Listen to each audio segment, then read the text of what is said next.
Damos inicio a la edición de esta semana de su programa Síntesis. Y en el día de hoy, para mí es un honor contar con la presencia de la doctora Yorlin Vázquez, quien es subdirectora jurídica de la Dirección General de Impuestos Internos y experta en Derecho Tributario. Gracias por estar con nosotros, doctora. Muchas gracias a usted por la invitación. Bien, le hemos pedido y le agradecemos su participación para tratar algunos temas que tienen que ver con lo que es la parte tributaria de nuestro país, con los impuestos, como la gente lo ve. Y son temas que son de mucha actualidad y que entendemos que se están abordando mucho desde el punto de vista técnico. Cuando nosotros que recibimos decenas de llamadas con preguntas sobre el tema, vemos que hay que explicar algunas de estas facilidades, términos, reglamentos, regulaciones, desde un punto de vista, primero explicar un poco el procedimiento, no dirigido a los contables y a los expertos, y también explicar realmente de qué se tratan ciertos temas de que se están hablando. Vamos a iniciar, yo creo que con el más importante de todos, que es la ley 5123, entró en vigencia recientemente, tiene unos plazos y iniciemos a hablar de esto. ¿Qué es la ley 5320? Sí, la 5123. 5123. Es una ley de fiscalización abreviada, gestión y recuperación de deudas tributarias. Es una ley especial transitoria que ciertamente está en vigencia hasta el 20 de diciembre de este año. Esa ley nace con el propósito de poder identificar una fuente recaudatoria alterna que nos ayudará a hacer frente con las nuevas metas del presupuesto extraordinario que fue, verdad, la ley recientemente promulgada hace unos ya 2 semanas. Y también una forma de viabilizar la gestión de esa cartera incobrable que estaba en cobranza, con la oportunidad de poder reactivar esos contribuyentes que por efecto de esa deuda tan grande habían quedado ya en un estado oculto ante la administración tributaria o inactivos. Bajo ese propósito nace esa ley. Entonces, ustedes hablan diciéndole a la gente, cuando decimos ley especial transitoria, primero que es por un periodo determinado. Correcto. Segundo, fiscalización y recaudación. Ustedes piensan recaudar. Vamos a buscar ingresos extraordinarios para el gobierno, para el país. Pero eso también se fundamenta en otorgar facilidades a cambio de algo. Entonces claro, la gente tiene que decir, ¿qué vamos a hacer? Vamos a coger deudas incobrables y vamos a tener un estatus con ellas. Y las que son cobrables, para poder recaudar más, vamos a darle un tratamiento especial. Tómelo ahí y comiéncenos a explicar las diferentes partes. Por ejemplo, con las deudas incobrables, ¿de qué se trata? Listo. Teníamos una cartera de cobranzas muy antigua, pero no necesariamente con deudas prescritas, porque esas deudas habían sufrido, ¿verdad?, causales de interrupción y de suspensión. Es deuda antigua, pero no prescrita. Esa deuda ha crecido mucho por los recargos de intereses. La mayoría de esa deuda recae del año 2015 para atrás. Sí. Entonces, ¿qué hicimos para poder gestionar esa deuda? Porque gestionada de manera ordinaria implicaba que había que salir a buscar todo ese contribuyente en un proceso de ejecución, y es un contribuyente cuya deuda supera su patrimonio y el proceso de ejecución se ve frustrado. ¿Y por qué usted dice que no está prescrita si del 2015 han pasado 8 o 9 años? Vamos a explicar. La prescripción tributaria tiene causales de interrupción y de suspensión. La mayoría de esos contribuyentes o tienen o han pasado por recurso o han pasado por notificaciones, elementos que interrumpieron la prescripción y por tanto esos cómputos se han reiniciado. O sea, es antigua, pero no necesariamente prescrita. La prescripción tributaria no es lineal, no es que computamos 3 años, 1, 2 y 3 y está prescrito. Ok, entonces a esas deudas incobrables, pero no prescritas, correcto, del 2015 hacia atrás, esas son las famosas deudas que se están borrando. Creamos un procedimiento que se llama prescripción de oficio. La palabra de oficio supone que usted no tiene que invocarla. Actualmente, el contribuyente, para que se le declare prescrita una deuda, tiene que invocarla, ¿verdad? En esta usted no tiene que hacer nada. Bien, espérese. En este momento, si una deuda se venció, pero para yo lograr que se venza, tengo que decirle a la DGI, yo debo decir, mira, mi deuda ya yo no te la tengo que pagar porque se venció, se le pasó el tiempo. En este caso, ya el contribuyente no tiene que decir, mira, esa deuda está vencida, sino es por oficio. Significa que ustedes van a coger toda la deuda y la van a borrar. Es correcto, es oficioso. Usted no tiene que invocar la prescripción, no tiene que solicitar que se le declare prescrito eso. Entonces, ¿qué hace la ley? Dice, mira, si el impuesto está en la cuenta corriente, quiere decir está transparentado, y lo que usted debe está transparentado, y es un impuesto de administración declarativa, quiere decir que esa deuda se origina en principio por una declaración, por un impuesto que se administra por una declaración, como es el impuesto sobre la renta, que usted entre y llena una declaración, el ITEVIS. Fíjese la diferencia con un impuesto de administración presentativa, por ejemplo el impuesto a la transferencia, donde usted no llena una declaración, sino que lleva solamente el contrato, ¿verdad? Sí, muchas veces a mí me pasó que yo una vez compré una propiedad y guardé el contrato en una gaveta y no lo transferí porque no tenía el dinero para pagar el 2%. Y eso se puso grandísimo. Entonces tenemos impuestos, correcto, que se administran por medio de una declaración y otros que se administran por medio de presentación de actos jurídicos. Entonces lo que decimos aquí, mira, si tienes impuestos del 2015 para atrás, de administración declarativa, de esos que tú llenas declaraciones. El ITEVI y el impuesto sobre la renta. Correcto, el activo, hay unos cuantos más ahí también. Te la vamos a borrar esa deuda, te la vamos a declarar prescrita, te la vamos a extinguir la obligación tributaria sin que tú lo solicites, siempre que tú cumplas con los requisitos que va a establecer esta ley. ¿Cuáles son esos requisitos? Bueno, uno, que esos impuestos no vengan de retenciones. Dos, que usted no tenga un caso penal tributario activo. Tres, que usted esté al día en la presentación y pago de sus impuestos del 2016 hasta la fecha. Es decir, te voy a borrar del 2015 para atrás, pero tienes que estar al día del 16 a la fecha. Sí. Y cuatro, que esos impuestos no vengan del régimen simplificado de tributación, porque ya ese régimen en sí mismo tiene una facilidad que es la presunción, es un régimen presuntivo.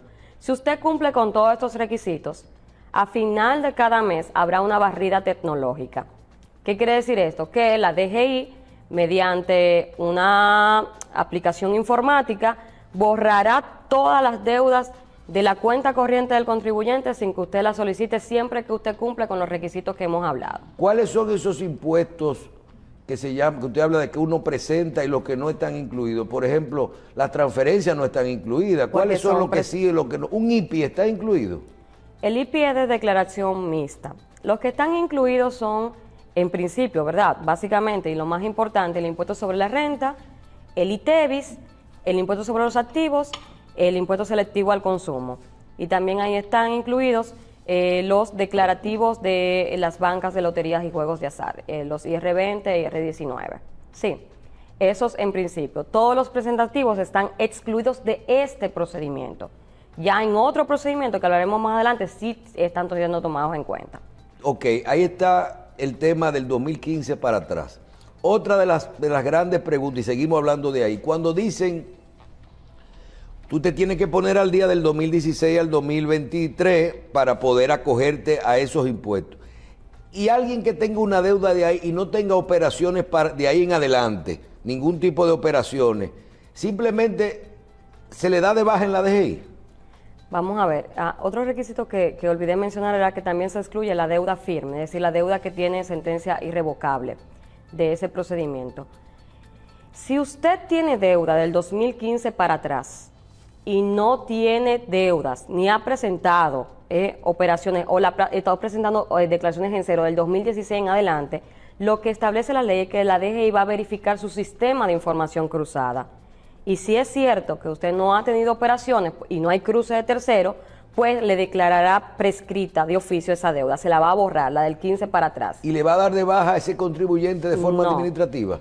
La prescripción es un modo de extinción de la obligación tributaria, no es un modo de suspensión ni dada de baja del Registro Nacional de Contribuyentes. Usted sigue activo lo que sigue activo en una situación ya, ¿verdad?, limpia, pero su RNC sigue activo. O sea, el procedimiento de prescripción de oficio no es igual ni sinónimo a una dada de baja ni a una suspensión del RNC. Bien, cuando dice que tenga un proceso legal que no excluye, o alguien que tenga un acuerdo de pago que incluye una deuda del 2015 para atrás, eso está excluido, ¿verdad? Vamos a ver, el contribuyente que tiene un proceso penal tributario, evidentemente esa deuda es parte de la acusación, ¿verdad? Se le acusa de haber defraudado tantos millones correspondientes a tales impuestos y de tales periodos.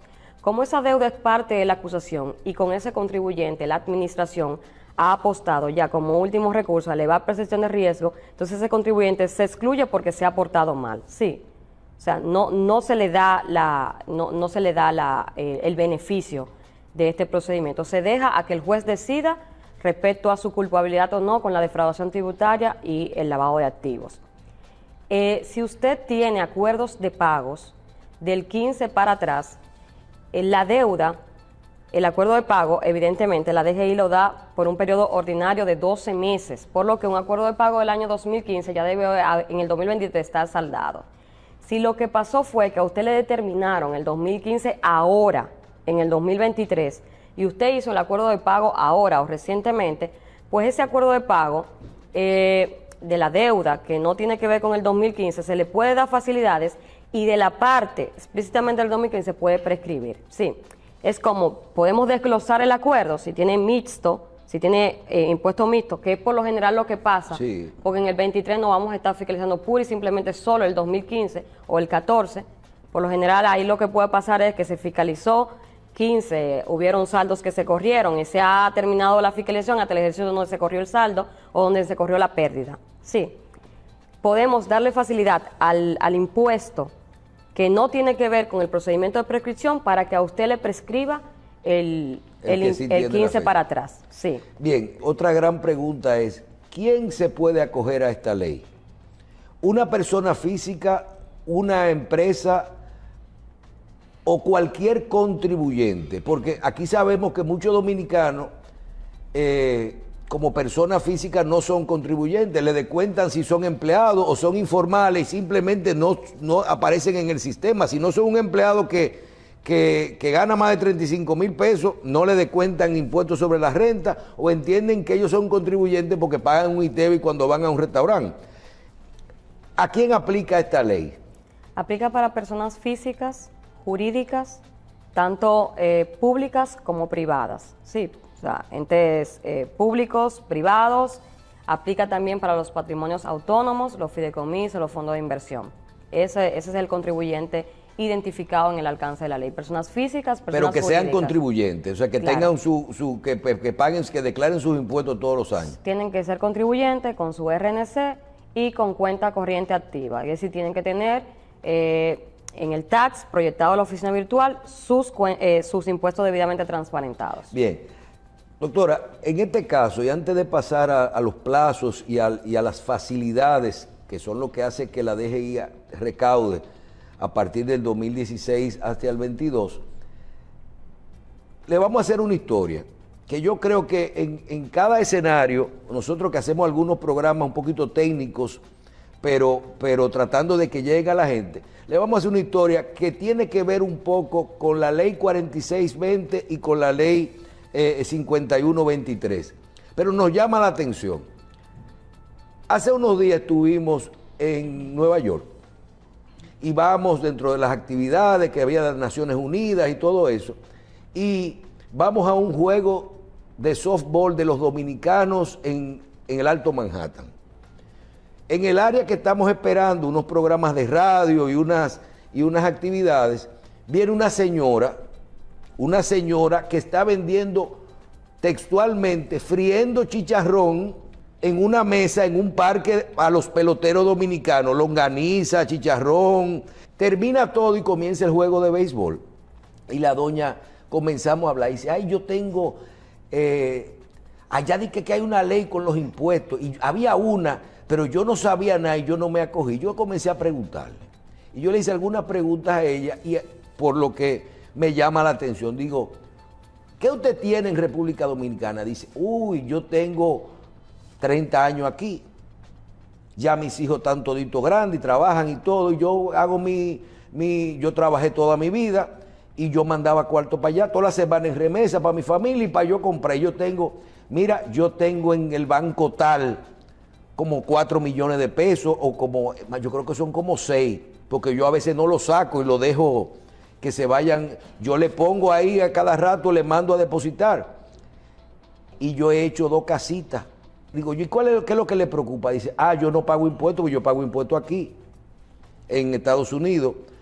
Y tengo 20 años que no pago nada, porque yo estoy informal, yo vendo fritura en la calle. Yo voy a los talleres de mecánico por la mañana y le vendo empanadas y eso. Yo estoy fuera. Digo, ¿y qué es lo que le preocupa? Dice, que a mí me dijeron que yo tenía que declarar en la ley 4620 de sincerización de patrimonio las 2 casitas que yo tengo allá. Digo, ¿y qué casita que tú tienes? Dice, yo tengo una casa en la playa, en un proyecto en Juan Dolio, y tengo una casa, y entre las 2 pueden costar como 30 millones. Digo, ajá, sí. Y yo pago mi IPI todos los años, me mandan y tengo que pagar el IPI. Digo, qué bien. ¿Y qué pasó? Dice, yo no me acogí a la ley 4620.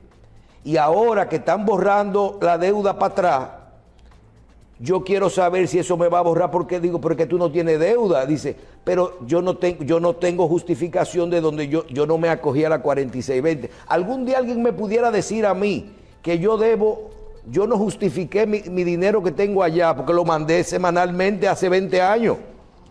O eso prescribe también ahora esa persona debió acogerse a la 4620, o tiene riesgo de ahora de que le puedan cobrar algo que no le están cobrando, que no le aparece en su sistema. Porque ella lo que no tiene declarado es el impuesto sobre la renta del origen de esos activos. Muy bien. En el ejemplo algo llama la atención, que dice que la señora le mandan su IPI. Eso quiere decir que esas 2 casitas ya están transparentadas, porque forman parte de esa declaración. Entonces ya ella tiene ese patrimonio transparentado y está pagando impuestos en República Dominicana por ello. Los patrimonios, salvo excepciones muy puntuales, pagan impuestos en el país de residencia, es decir, donde están ubicados los inmuebles, diferente al efectivo, porque ese efectivo que ya tienen en el banco, fíjese que con los inmuebles parece no haber un problema, porque ya están transparentados y están pagando. Aunque no está transparentado el origen. Está bien, de hecho sí, porque el origen de una propiedad, de un impuesto, una propiedad, es el acto que genera la transferencia del mismo. Si fue una sucesión, si fue una compraventa, si fue una permuta. El problema de la señora no es el inmueble, el problema es el efectivo, ¿verdad? ¿Con qué pagó el inmueble? No cómo se originó el inmueble. Y también el que tiene en el banco. Evidentemente, en este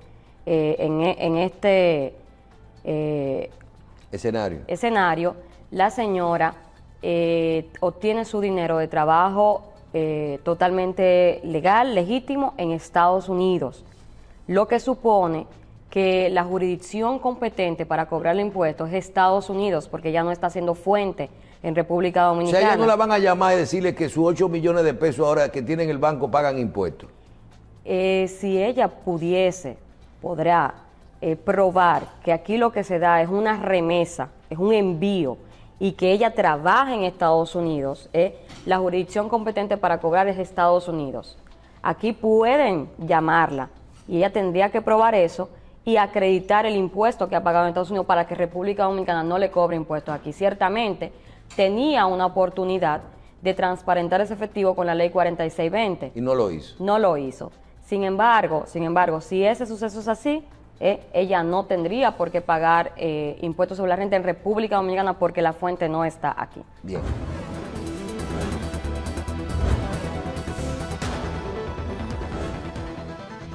Doctora, esta ley, la 5123, tratamiento especial transitorio, fiscalización y gestión de recuperación de deuda tributaria. Hasta el 2015 usted no está recuperando nada, lo que esté borrando. Del 2015 para adelante, ¿Qué es lo que está dando impuesto interno y qué está cobrando impuestos internos? Sí, evidentemente. Del 15 para atrás vamos a borrar. Al final de cada mes va a haber una barrida. Todo el que cumpla, se le borra. Volvemos el mes que viene. ¿Cuáles son los que cumple? Se le borra. ¿Qué hay del 16 al 21? Bueno, hay un procedimiento de facilidades de pago, que es muy parecido a como lo teníamos en la 4620. Lo que quiere decir, no importa lo que usted deba, ni qué dio origen a ese impuesto. Yo te voy a ofertar, si el impuesto es determinado, es decir, yo te lo determiné, administración, te voy a ofertar una facilidad consistente en el 70% de la base sin recargo ni intereses. O sea, tú solo me vas a pagar el 70% de lo que yo te determiné. Por ejemplo, una persona que debía 100,000 pesos de un ITEVI que no pagó. Correcto. Bien, ese ITEVI del 2016, 2017, una factura que le cobró el ITEVI y no la pagó. Ese ITEVI hoy está entre el valor de los 100,000 pesos, más los intereses, más las moras, está en 3 millones. No me va a cobrar ni los intereses ni las moras, y de los 100,000 pesos nada más voy a pagar 70. Correcto. ¿Cómo tengo que pagar esos 70? ¿De contado? Sí, es un pago único e inmediato para esa facilidad. Un pago único e inmediato. ¿Cuál otro tipo de pago y de facilidades hay? Bien, tenemos una facilidad que es para la deuda declarada voluntariamente, es decir, la administración no la ha determinado, sino que usted declaró y no pagó. Sí, para deudas autoliquidadas y rectificadas, la facilidad es un 100% de la base y hasta 6 meses de intereses. Entonces, en esa modalidad, usted puede pagarme ese 100% de la base y hasta 6 meses de intereses en un plazo de 120 días laborables. Una persona que haya vendido una propiedad en el 2018, que no la traspasó, guardó el contrato en una gaveta, lo saca y le dice: doctora, mire, yo soy Michelle Jacín de GI, yo vendí una propiedad en el 2018, yo no la traspasé, yo tenía que pagar, esa propiedad se vendió en 10, la compré en 10 millones de pesos, yo tenía que pagar el 2%, el 3% de traspaso, eran 300,000 pesos, no lo tenía y están ahí. Hoy esa deuda está en 300,000 más intereses, más mora, y ustedes no me la están cobrando porque no la conocen. Claro, porque usted no la presentaron. La que está ahí. Yo la estoy trayendo aquí. Solo voy a pagar los 300,000 pesos más hasta 6 meses de intereses. O sea, no me van a quitar el 30 ni sí me van a quitar los intereses del 18, del 19, del 20, del 20. ¿De eso es que se trata? Es correcto. Te voy a cobrar el 100% del 3% de la transferencia. Y como si la hubiera pagado 6 meses después. Exacto, es correcto. Y a nivel de facilidades de pago, me va a dar 6 meses para pagarlo. Te doy desde el día 1 hasta 120 días para que lo pagues. Tú me lo pagas en ese intervalo. O también te puedo formalizar un acuerdo de pago en 4 cuotas mensuales y consecutivas. Bien, hace un rato usted presentó la diferencia entre los tipos de impuestos. Vamos a ver cómo le dirigimos esto a la gente. Los impuestos que uno presenta todos los meses con un documento como un ITEVIS, un impuesto sobre la renta, el 1% de los activos, que lo conocen ese tipo de los contribuyentes. Pero también hay impuestos que la gente no conoce, que son los impuestos que tú debes de pagar. Como el que acabamos de poner el ejemplo de la DGI no te lo cobra si tú no lo presentas. Tú no presentas. Impuestos, por ejemplo, del 2016 al 2022. Impuestos como, ¿cuáles son esos impuestos? Traspasos, ganancias de capital no cobradas, ¿cuáles son? Algún tipo de IPIS, por ejemplo. ¿Qué impuestos que tú no hayas presentado? ¿Qué incluye del 2016? ¿Cuál es el tipo de impuestos del 2016 al 2022? La respuesta es, se incluyen todo tipo de impuestos. Todo tipo de impuestos, no importando el procedimiento que le da origen.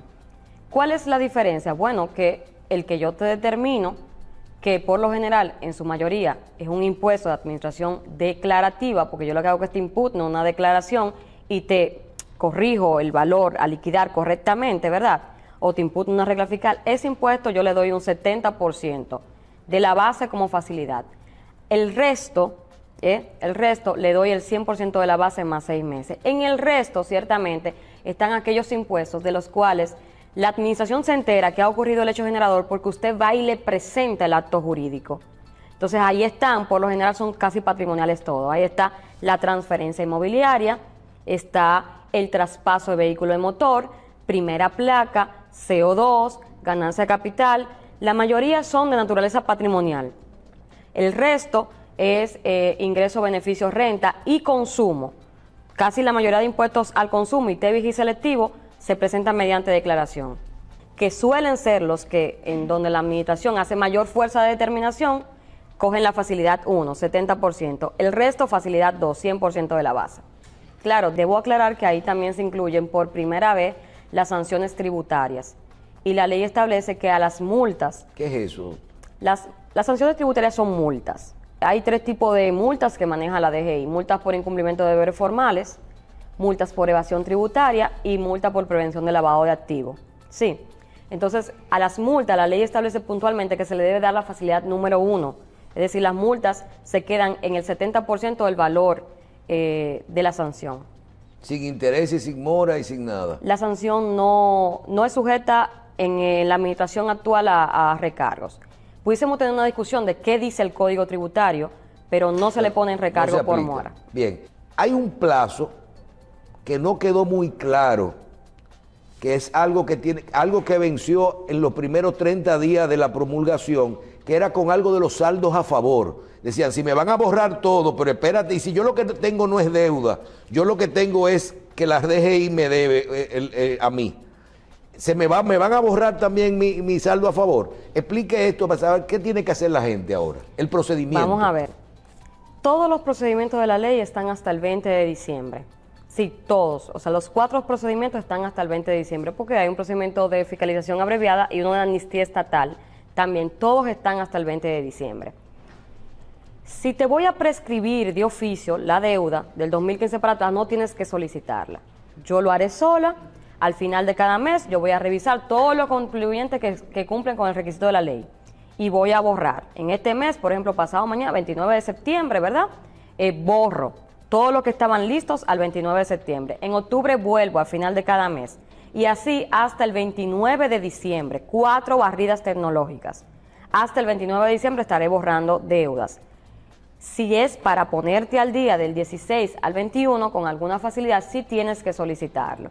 ¿Cómo se solicita? Bueno, vía la oficina virtual hay una opción que dice solicitud facilidades de pago por ley 5123.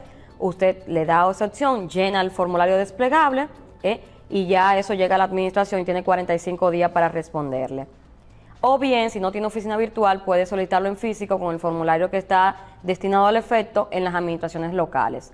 Pero la facilidad de pago sí hay que solicitarla, la prescripción de oficio no hay que solicitarla. ¿Y hasta cuándo tengo para solicitarla? Bueno, hasta el 20 de diciembre. Sí. ¿Cuál es el asunto con los saldos a favor? La prescripción tributaria es una prescripción integral. Quiere decir, me castiga a mí, administración, por no haber operado, por no haber hecho, determinado, cobrado en el plazo que dice la ley, pero te castiga a ti también, contribuyente, por no haber solicitado el reembolso de esos saldos a favor o la repetición en ese mismo plazo. Y eso está claro en el artículo 21 en su último literal. Entonces, ¿qué es lo que hemos dicho? Mira, como es integral, borra deuda, pero borra saldo, tú tienes 15 días a partir de que se promulga la ley para solicitar la exclusión, porque a ti no te conviene, porque tú solo tienes saldo. Sin embargo, tomamos una medida en protección al contribuyente, que es poner un umbral. La ley lo dice así, ¿verdad? Entonces nosotros pusimos un umbral en la norma general. Un tope. Sí, que dice, te borrarán los saldos siempre que el saldo pase de 50 millones de pesos. Si no pasa de 50 millones de pesos, no se te va a tocar. Ojo, es un saldo producido del 2015 para atrás, originado ahí. O sea, que si el saldo es de ahora tampoco se toca, no forma parte del alcance. Los mismos años que se borran son los mismos años que se miran para el saldo. Ese programa como que se puso más grande de la cuenta al final. No, al final, cuando pusimos el umbral, nos dimos cuenta de que apenas 3 contribuyentes tenían la condición de el saldo Por encima de los por 50. encima de los 50. O sea que no le hace, no hay ningún temor, no le hace daño al contribuyente pequeño. Además, ese umbral había que ponerlo porque expulcrar un saldo es un proceso de fiscalización y eso era un trabajo desmedido para la administración. No sé si me doy a entender. O sea, habría que fiscalizar a cada contribuyente después del procedimiento. Entonces, aclarando, y para cerrar esta parte de los plazos, de la ley 5123 hasta el 20 de diciembre está en vigencia. Los que solo tienen deudas del 2015 para atrás no tienen que hacer nada. No tienen que hacer nada. No tienen que hacer nada. Después en enero DGI no le puede decir que ay, a mí no me dio tiempo, se quedará en cero su deuda de ahí para adelante. Y las que son de ahí... Si cumple con los requisitos de la ley. Si no ha tenido ninguna operación del 2015 al 2023. Y si esos impuestos no son retenidos, y si usted no tiene un caso penal, y si esa deuda que se va a borrar no es firme por sentencia irrevocable. Bien.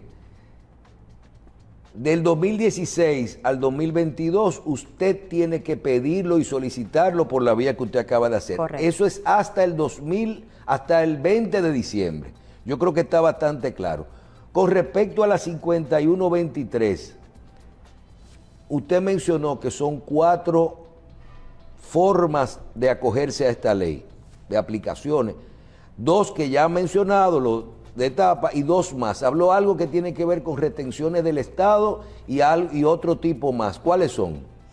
Sí, la amnistía estatal es también una borrada, ¿verdad?, que se le va a hacer a la deuda que tiene el Estado. ¿A quién? Al Estado, únicamente, instituciones gubernamentales. No incluye contribuyentes y no incluye empresas estatales. ¿Qué le están borrando al Estado?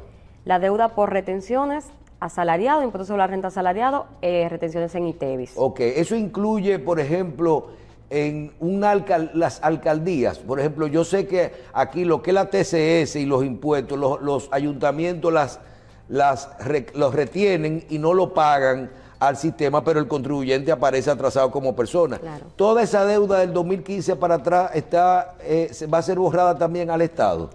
La amnistía del Estado es diferente al procedimiento de prescripción. Al Estado se le va a amnistiar del 31 de julio 2020 para atrás.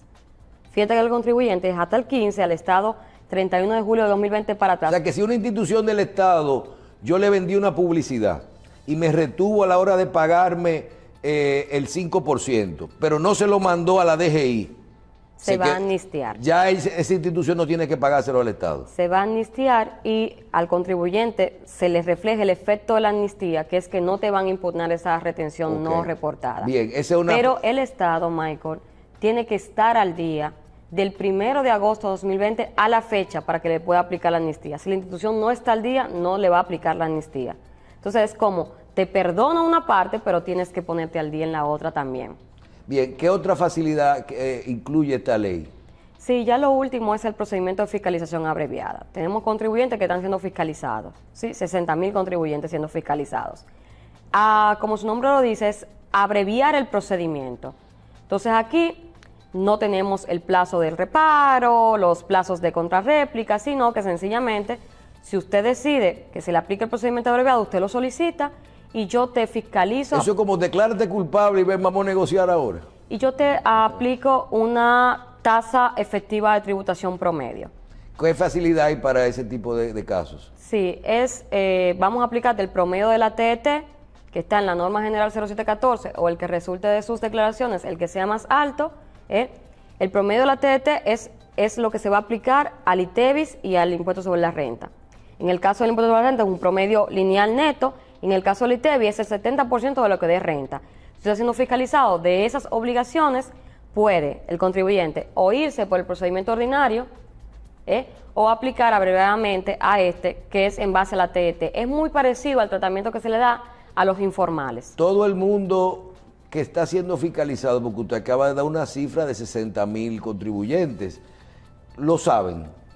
Sí, uno de los requisitos para tú poder aplicar al procedimiento abreviado es que la fiscalización tiene que estar en curso, y para que esté en curso debió ya haberte llegado la notificación. Sí, entonces, contribuyentes que no están siendo fiscalizados o que la fiscalización está programada pero no ha iniciado, no puede aplicar el procedimiento abreviado. Tiene que estar siendo fiscalizado en curso. Bien. Doctora, vamos a otro tema.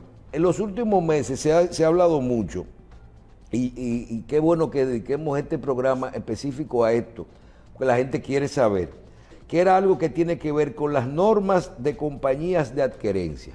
Estaban hablando de que si te iban a descontar de todas las operaciones bancarias el 19% cuando tú no tuvieras una justificación de pagar el ITEVI, que ya se iba a poner carísima, que no depositaran en los bancos, y eso tenía que ver, parece que con las tarjetas y todo eso. ¿Qué es esto que ustedes tuvieron que salir al frente, explicarlo y hasta llegar a un consenso con el sector financiero del país? Porque aquí hay mucha gente que dijo, eso va a aumentar la informalidad, la gente no va a querer pagar por el banco ni por la tarjeta. Primero, explíquenos qué es esto de la norma de las compañías por adquerencia y el 19% y todo eso. Vamos a ver, porque esa norma regulaba muchas cosas. Lo primero que esa norma regulaba, en el año 2004, la Dirección General de Impuesto Interno emitió una norma general, que es la 08-2004. En esa norma se decía que los pagos vía compañía de adquerencia, vía Verifone, había que retenerlo un 30%. Un tiempo después, 2 años después, la ONEC manifiesta su desacuerdo a la retención por ser muy alta y se llega a un acuerdo administrativo con la ONEC de decirle, mira, está bien, no va a ser el 30%, va a ser un 2% del valor facturado para evitarnos las discusiones de que si está exento, de que si está agravado. Reténle un 2% del valor de todas las facturas a los comercios cuando se pague por Verifone. Ese 2% es la práctica desde el año 2006, pero ese 2% no está en derecho en ningún lado, porque la norma dice un 30%. Entonces, ¿qué era lo primero que queríamos regular? Bueno, los hechos con el derecho. Queríamos poner un 2% en la norma, que es la práctica, y adecuar la norma general a lo que está pasando. En un segundo momento, se emite, la Junta Monetaria emite un nuevo reglamento de sistemas de pago. Cuando emite ese reglamento, reconoce unas nuevas figuras en el sistema financiero. ¿Cuáles? Primero, el agregador de pago. La Junta dice, el agregador de pago ahora es parte del sistema financiero. El agregador de pago es un intermediario entre el comercio y la compañía de adquerencia. ¿Qué pasaba con el agregador? Bueno, que como él no era parte del sistema financiero... Digital. No, el agregador de pago no es una billetera electrónica, es un comercio como Yoyo, por dar un ejemplo, que se dedica a intermediar. Por lo general trabajan mediante un link o una plataforma. Te mandan ese link, tú pagas por el link. Un pedido ya, cualquiera de esas. Un intermediario. Ese agregador sufría una doble retención, porque la compañía de adquerencia le retenía un 2% a él, ¿verdad? Y él a la vez tenía que retener un 2% al comercio. Entonces ahí había un 4% cuando solamente la operación debía tener un 2%. La norma lo que busca es desmontarle un 2% al agregador de pago. Aquí solamente tiene que haber una sola retención y no una doble retención. Ese reglamento también regula una figura que se llama cuenta de pago electrónico, que son las billeteras electrónicas. La billetera electrónica, ser un instrumento de pago como el cheque, como la transferencia, tenía que regularse si iba a llevar 0.15 o no, ¿verdad? Y esos son esos bancos que ahora vemos que los mismos bancos grandes tienen otro banco y uno pensaba que era un banco virtual. No, hay bancos digitales. Hay bancos digitales que son bancos normales, que no tienen oficinas físicas. ¿Y billetera electrónica es otra cosa? Las billeteras electrónicas son cuentas administradas por el Banco Central y la fintech que mueven dinero hasta 60,000 pesos. Entonces, como eso es un instrumento de pago, porque usted con su billetera y su celular puede ir a pagar el teléfono, a pagar el supermercado, había que regular si ese instrumento se le iba a poner 0.15, porque cuando usted paga con el cheque, se le pone el 0.15. Cuando hace la transferencia, se le pone el 0.15. Entonces... por ejemplo, entonces, del Banco de Reserva de la República Dominicana, el producto mío es una billetera electrónica y el producto KIC del Banco Popular es un banco digital. Correcto. Son cosas totalmente diferentes. Ese más o menos es un ejemplo muy aceptable. Ok, sí se puede decir porque son los bancos de los bancos líderes. Por ejemplo, exacto, unas son de fintech, otro es un banco digital, un banco que no tiene Que solo permite físicas. Operaciones hasta $1000. Sí, y totalmente electrónicas. Entonces, había también una tercera figura que era el administrador de cajeros electrónicos. Esto es una figura de un señor que no tiene nada que ver con un banco y que se dedica a alquilarle cajeros a los bancos. Entonces había que regular el tratamiento tributario de estas tres nuevas figuras que trae el reglamento. Y entonces, por fin, ¿en qué paró? Los cajeros, las billeteras electrónicas, ¿pagan el punto 15 o no, o pagan el 2%? El agregador de pago se le desmonta un 2%. Ok, eso es a la plataforma. Sí. La billetera electrónica debe pagar 0.15. Sin embargo, el sector ha pedido, y es muy entendible la posición, que se permita desarrollar el instrumento para que una vez desarrollado, entonces empiece a correr el 0.15. En las negociaciones y acuerdos estamos difiriendo la colocación del impuesto. En ese sector se incluyó las plataformas como, por ejemplo, los famosos Airbnb, los Uber, que son plataformas que cobran en el medio un porcentaje. No tiene nada que ver con intermediación comercial. ¿Eso no son agregadores de pago? No.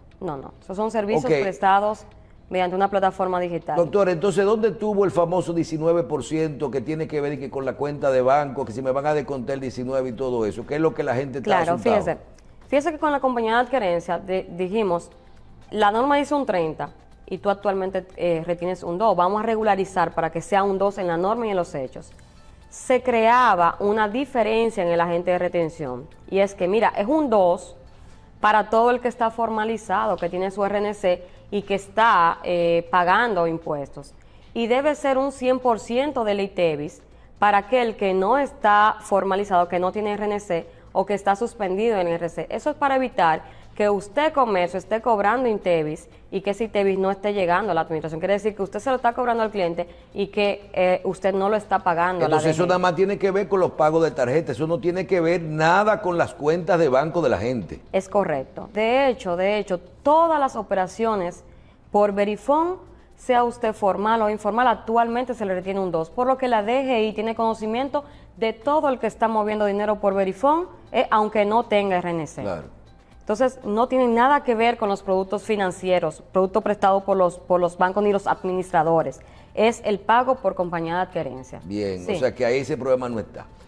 Yo creo que ese tema está bastante claro y quita una preocupación que hay muchísima gente que no entendió, sobre todo los clientes, porque los bancos resolvieron, las tarjetas resolvieron, cada sector se defendió, pero al final se creía que la gente se iba a poner más informal porque no quería ese famoso descuento. No, lo que ahí hay que precisar es, mira, tú no estás oculto ante la administración, porque aunque tú no tienes RNC, yo estoy viendo que tú estás cobrando con tarjeta y estás cobrando un ITEVI, sí, y no me lo estás pagando. Eso es lo primero, porque hay un agente de retención actual corriendo, que es el del 2, y eso es para todo el mundo. Lo segundo es, sí hubieron comentarios de que se desincentivaba el uso del Verifone, sí, al hacer un agente de retención diferenciado. Eso llevó a que nosotros pudiésemos entrar en un entendimiento de poner un umbral, porque al final lo que quiere Impuesto Interno no es destruir el negocio. ¿Cuál fue el umbral? Estamos negociando un umbral superior a 400,000 pesos, que es un intermedio entre los $10,000, ¿verdad?, de lavado de activos y la exención contributiva. Estamos en negociación, vamos a ver. Entonces hay los colmados que cobran con una tarjeta, porque al final hay mucha gente que te cobra con un Verifone, pero no te cobra el ITEVI, no todo el mundo se lo coge. Mira, por lo general, el efecto, salvo que el ingreso esté exento, el efecto de pasar la tarjeta transparente el ITEVIS o facto. De ahí es que decimos que la mayoría está cobrando ITEVIS y no lo está pagando. Sin embargo, la idea aquí no es destruir al negocio, porque mientras más contribuyentes hayan operando, mejor me va como administración. Sí, pero eso usted lo dice así porque ustedes asumen que todo el mundo lo cobra. Aquí hay un camarógrafo que se llama Edward, que él anda con un Verifone en los bolsillos y tú le dices, grábame una actividad. No. Y tú le dices, son 3,000 pesos y él te transfiere sus 10,000 pesos, te la graba, tú le pasas la tarjeta en la actividad y él se gana sus 10,000 pesos, pero él no te hace una factura ni te cobró el 18. Sí, usted dice que la mayoría... A él le descuentan su 2% de su Verifone, pero él no cobró ese ITEVI más para adelante, un picoteo. Sí, eso quiere decir que está transparentando la operación simulando que la actividad está exenta. Está bien. Lo que quiero proyectar, ¿verdad? Poder que el público se lleve, es que la idea aquí no es destruir al pequeño negocio, es moverlo a que se formalice, a que vence la situación, y por eso estamos negociando el umbral. Bueno, o sea, compras pequeñas no mueven la aguja. Yo le pongo esos ejemplos porque nosotros vivimos en un país donde más del 50% de la gente o es informal o tiene algún ingreso informal. Aquí cualquier productor te hace una maestría de ceremonia, realmente aquí esos ejemplos hay que verlos porque ese es el día a día de mucha gente en este país. Y ustedes han hecho un trabajo por formalizar a los contribuyentes para eso. Pero tal vez lo que, con el argumento de que se desincentiva el Verifone, tal vez el mensaje es ese: mira, recuérdate que ya hay un agente de retención, ya yo lo estoy viendo. Entonces, si yo lo salgo a fiscalizar y el agente, de todos modos, van a dejar de usar el Verifone. No sé si me doy a entender, claro, para no ser sujeto de fiscalización. Entonces, la idea no es ni que se vayan del sistema, ni que dejen de operar. Bien. La idea es llamarlos a lo correcto, a que dejen de esa conducta, ¿verdad? Se formalicen, acrediten su retención y tributen normalmente. Bien. Finalmente, doctora, nos quedan unos minuticos. ¿Cómo va el tema de la facturación electrónica, la aplicación? ¿La gente se está motivando, las empresas e instituciones, a entrar en este proceso? La facturación electrónica va, en su implementación con los grandes, va muy bien. Ellos son 600 y pico, ya tenemos 300 en proceso de implementación, 300 y pico. Hemos puesto en consulta el reglamento de la ley y llamamos a la comunidad a que pueda opinarla. Ahí ya está reglada la idea de cómo se va a regular los incentivos, de cómo aplica todo el ambiente prefacturación, la prueba, de las modalidades de facturación. Sí, recuerde que desde la promulgación de mayo hasta mayo de 2024, el plazo es para los grandes, y en el 2024 empezamos con los medianos. Lo que hacemos el llamado a que esos medianos y pequeños puedan también iniciar a montarse ahora, a implementar, para que puedan hacer uso de sus incentivos fiscales que establece la ley. ¿Y los ejercicios van bien? O sea, ¿está operando bien sin traumas? Sí, no ha habido mayores traumas, no. O sea, la implementación ha sido bien. Recuerda que Impuesto Interno... La experiencia de los primeros es lo que le dice a los otros que sí hay problemas. Vino de un piloto con diversas actividades. O sea, en el piloto habían bancos, habían supermercados, habían comerciales, habían de servicio, por lo que ya todas las cositas se vieron, como uno dice. La implementación va muy bien. Llamamos a los contribuyentes a que implementen, este es el futuro, y hagan uso de sus incentivos implementando antes del plazo de obligatoriedad que establece la ley. Bien.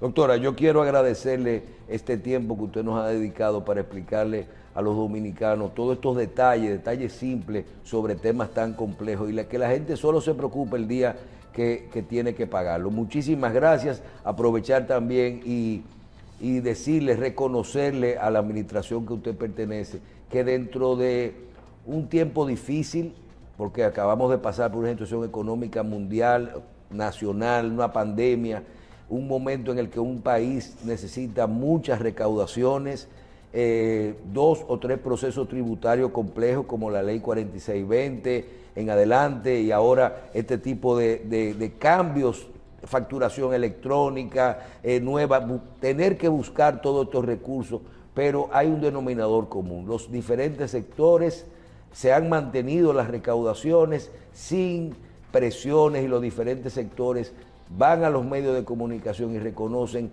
la capacidad de diálogo y de buscarle soluciones a todo esto y explicarle a la gente realmente cómo tienen que trabajar. Felicidades por eso, no creo que solo a usted, sino a la administración que hay, que es un equipo de gente que vemos que está muy involucrado en poder sacar adelante todo lo que es las recaudaciones, que es tan difícil. Nadie quiere pagar impuestos, ¿verdad? Gracias, doctora. Muchas gracias a usted. Bien. Doctora Yorlin Vázquez, subdirectora jurídica de la Dirección General de Impuestos Internos y experta en Derecho Tributario. Gracias por estar con nosotros y a ustedes por su audiencia de esta semana en Síntesis.